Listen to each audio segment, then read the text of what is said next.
got a younger brother, Greg, and let me tell you about Greg. Typical of younger brothers, he was always one step behind me in school and had to deal with the fact that whenever he had a teacher, that teacher had me first. And after having experienced my perfection, they always looked at Greg and expected him to be every bit as good as I was. Or maybe it was the other way around. But he was always there following behind me, reaping for good or ill whatever I left in my wake. Dealing with expectations about who he would be.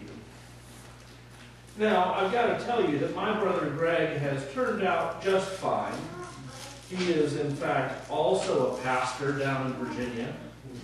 Even though he's still Southern Baptist, we love him. But Greg is certainly one who could tell you stories about what it's like to follow an older brother. And I expect that many of you have siblings that have been parts of your lives that have either led you by a couple of years or trailed you by a couple of years, so that you can talk about those sibling rivalries, about those ways that you have perhaps competed with a brother or a sister.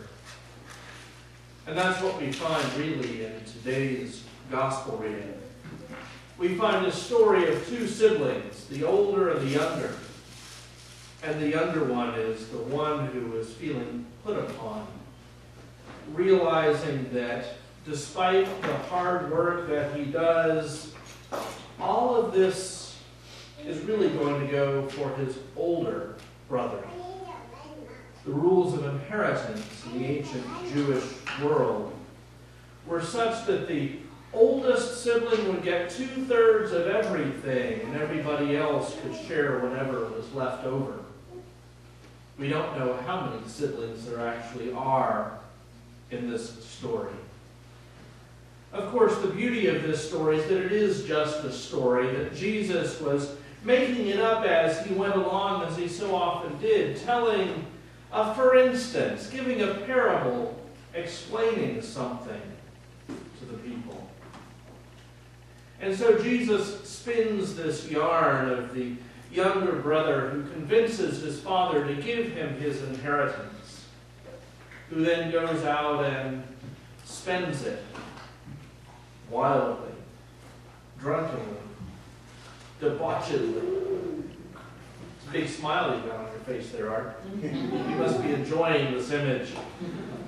We can all imagine what it must have been like for that son, going out and living high on the hog, except it wasn't the hog that he was living high on. That comes later in the story. Squandering his inheritance until it was all gone. And that's when the hog comes in. A whole herd of them that he hires himself out to feed. Living in a Gentile country, taking care of unclean animals, and looking at the bean pods that they were eating, and wishing that he could have some himself. Now, back when I was in high school, I spent a summer working on my girlfriend's father's farm. And one of the things that I did during that summer was taking care of hogs. And I've got to tell you that at no point did I ever look at the slops that I was carrying out to them and think, ooh, I'd rather have that than lunch. But that's where this younger son was. To the point where his income wasn't enough to carry him along, to the point where his pride was so trodden down into the muck that he couldn't imagine what it would be like to go home and be his father's son once again. And so at that point of desperation, he finally turns around and makes his way back home, determined to ask his dad for a job. After all, he can't expect anymore. We know the story. We know it well, how the father who had been looking out down the road perhaps every day, hoping to see his son come back, rushes out to meet him, wraps his arm around him, calls for the servants to get a new robe and a ring, and then sends to have the fatted calf killed for a feast. We talk about the prodigal son, but I can assure you that the prodigal in this story is the father. The one who lavishly welcomes his son home without counting the cost. The one who gives and gives and gives because the joy is too great to do anything else. You've heard sermons on this text any number of times. Every 3 years it rolls around an electionary cycle, and every 3 years we are reminded of how we have all gone astray and how when we turn and we come back, God welcomes us home. And that's true. But it wasn't Jesus' point when he was telling this story. It's in fact the third story in a series of 3, and we only read one of them today. But Jesus is there with people around him, and he hears some of the scribes and the Pharisees grumbling about how he welcomes sinners and even eats with them. And so Jesus begins by telling a casual story, a story of a shepherd who had 100 sheep, and 99 of them were in the fold, and the shepherd went out to get the one and brought it back, and there was much rejoicing. Jesus tells a second story about a woman who had 10 coins and lost one of them, and turned the house upside down in her quest to find that one lost coin, and then called her friends together to celebrate, for that coin that was lost has been found. 2 very short stories. And then he tells the longer one. The story of the man who had 2 sons, and one of them was lost. But when he came home, there was much rejoicing. 1 out of 100, 1 out of 10, and 1 out of 2. And there was much rejoicing. But Jesus didn't tell the story for the 1 out of 100, or the 1 out of 10, or the 1 out of 2. Jesus instead told the story for the 99, for the 9, and for that son who had never gone away. You see, the story keeps going after the younger son comes back with the older son in the field, looking at the party going on in the house. The one who stands there with his hands on his hips and a scowl on his face, until Dad comes out to get him, too. Something tells me that the father in this parable has done a lot of looking out of windows and waiting. And he comes out to the older son, who is frankly disgusted. And he says, "You have never let me even have a goat to celebrate with my friends. I have always worked like a slave for you. You have never been good to me." As someone who does a fair bit of counseling with people, I can tell you that when people start trotting out always and never, you're in trouble. No doubt this older son is overlooking those times when there was indeed a goat, when indeed there was a celebration with his friends, but at the moment it doesn't feel like it. He's in that place of emotion, of jealousy, of hatred, as he sees that good-for-nothing brother who squandered everything come back, and now he's giving a party. And he stands there angry. His father says, "Won't you come in and join the feast?" And that's where the story ends. Jesus was a masterful storyteller. He never gave the story and then gave that neat little ending where you were just kind of hoping everything would go. He leaves you wondering. He leaves us thinking. He leaves us with questions. Did that older brother go in? Did he join the feast? Did he party with his family because his brother was home? Did he stand there, refusing to go in, and refusing and refusing? I know what I hope, but I also know what I fear. So often, we're like that older brother. We like to look at the ways that we're like the younger brother, at the times that we have wandered out and been welcomed home and experienced the goodness of grace, but more often, we're like that older brother, aren't we? We look at people who receive something that we feel we're being cheated out of, and the steam comes out of our ears. We look at people who we think are being treated better than we are, and we find ourselves angry. We look to what we have and we want to protect it. The heck with those people. And that's what the parable was all about those complaints about Jesus eating with the sinners, spending his time with those who weren't among the righteous. That complaint that Jesus would let anybody come and be part of the feast.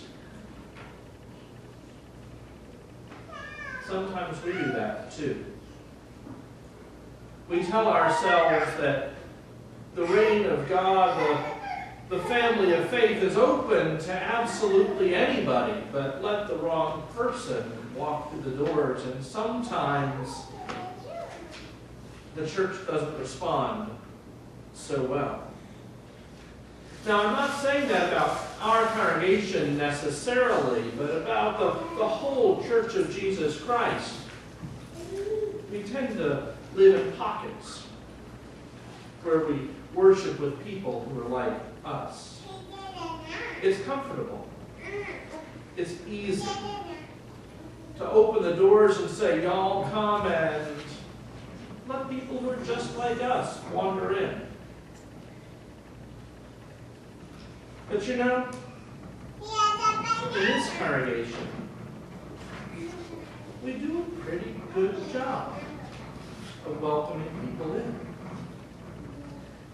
I had a spy come to our worship service a couple weeks ago. No, for real. I had a spy come to our worship service a couple weeks ago, and she reported to me about her experience coming through the doors and sitting in that pew right back there. Yes, she happened to be my wife, but she was a spy. She told me of how several of you went up to this woman that you had never met, welcomed her, introduced yourselves, invited her to come back to coffee hour after the service, and when you finally heard that she happened to be the pastor's wife, none of you said, well, how come you never come to church? None of you said, oh, you're one of those Episcopalians. By the way, she appreciated it. No, she felt really welcome, and she told me about that after church. And I've got to tell you, places that she has followed me when I've been preaching as a supply preacher over the years, she has not always gotten that welcome. Not because churches are mean, but because they're not intentional. We work on that intentionality. We don't always get it right, but we try. In our United Church of Christ, that's really our call. To offer an extravagant welcome. To throw open the doors and say, All are welcome here, no matter who you are or where you are on life's journey. You are welcome. And not just to say it, but to mean it. In my life at the hospital,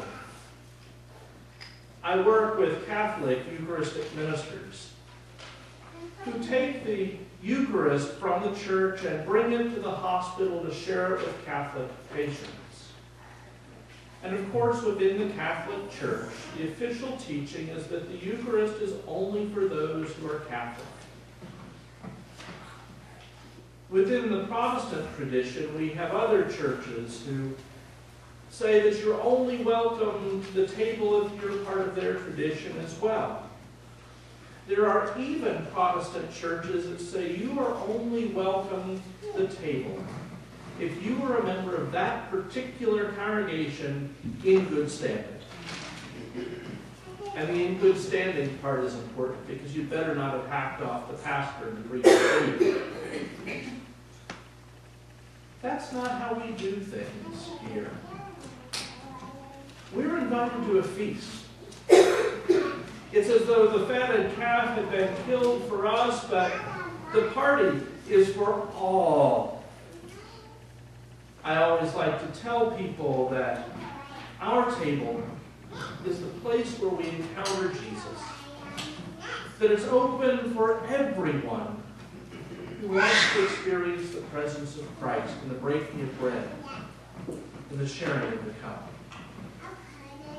It's a sacred feast where we are all invited in and where none of us have the right to stand aside with our arms folded and a grumpy look on our face because those people are there. Indeed, if we did, it would mean that we were saying that we wouldn't participate in the feast. That we would rather stand out and be grumpy. And I can't imagine that. Because this feast is too darn good. The friends and family gathered are too wonderful. The one who serves us, not me, but Christ, is the one who loves us more than life itself. And so we come to the table with an extravagant welcome. For you are indeed welcome. For this is Christ's table, and we are called to the feast. Thanks be to God.